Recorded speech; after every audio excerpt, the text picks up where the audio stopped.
আমাকে ঘাটাবেন না, আমাকে ঘাটালে আমি ইতিহাস বের করব।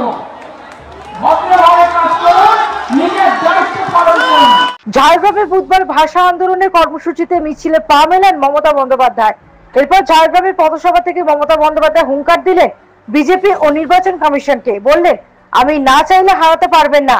26শে নির্বাচনের আগেই চলছে রাজনৈতিক উত্তেজনার পারদ। ঝাড়গ্রামের পাঁচমাথার মোড়ে আয়োজিত পথসভা থেকে বিজেপি ও কেন্দ্রীয় সরকারকে নিশানা করে তার স্পষ্ট বক্তব্য, আমি জ্যান্ত বাঘ, আহত করতে এসো না, তাহলে ভয়ঙ্কর হয়ে উঠবো। এদিন ঝাড়গ্রামে ভাষা আন্দোলনের সভা থেকে কমিশনের বিরুদ্ধে মমতার শুট ছিল সপ্তমে।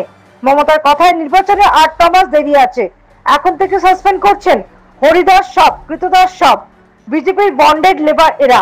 লজ্জা করে না? তুমি স্বরাষ্ট্র মন্ত্রকে দালালি করছো। অমিত শাহ তো মনে করেন উনি যা বলবেন তাই হবে। এই ভোটার তালিকা সংশোধনের নামে আদতে কেন্দ্রীয় সরকার বকলমে এনআরসি করতে চাইছে, সে কথা ফের তুলে ধরেন এদিনের মঞ্চ থেকে। সরকারি কর্মচারীদের উদ্দেশ্যে মমতার আশ্বাস, আপনারা মানুষের কাজ করেন, আপনাদের রক্ষা করার দায়িত্ব আমার। ওরা ভয় দেখাবে কিন্তু কিছু করতে পারবে না। বাংলায় ভোট করানোর নামে অত্যাচার চলবে না। ভোটার তালিকা সংশোধনের নামে কোনো বৈধ ভোটারের নাম যাতে বাদ না যায় তা নিয়ে প্রতিবাদে আওয়াজ তুলেছে রাজ্য শাসক দল। রবীন্দ্র ভাষা আলাদা, বাংলা ভাষা আলাদা বলে কিনা, বাংলা বলে কোনো ভাষাই নেই। আমি বলি হ্যাঁ, তোমার সরকারি ভাষা আছে, বাংলা ভাষা তো থাকবে না। ভুলে গেছো ভোট, বাংলা ভাষা বলে কোনো ভাষা নেই।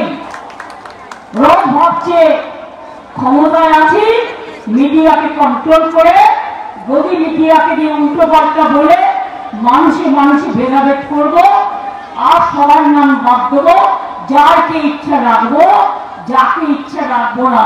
এরা ভুলে গেছে আগামী দিন দেশটাই যদি না থাকে তোরা কেউ থাকবি না। দেশটাই যদি না থাকে তোরা কোথায় থাকবি? বাংলার উপর অত্যাচার হবে জেনে রাখবেন। মানুষের নাম, জেনুইন ভোটারের নাম বাদ গেলে আমি কিন্তু সারা বিশ্ব ঘুরে বেড়াবো এবং তোমাদের মুখোশ সারা পৃথিবীর মানুষের কাছে টেনে ফেলবো। Bureau report, the United India news.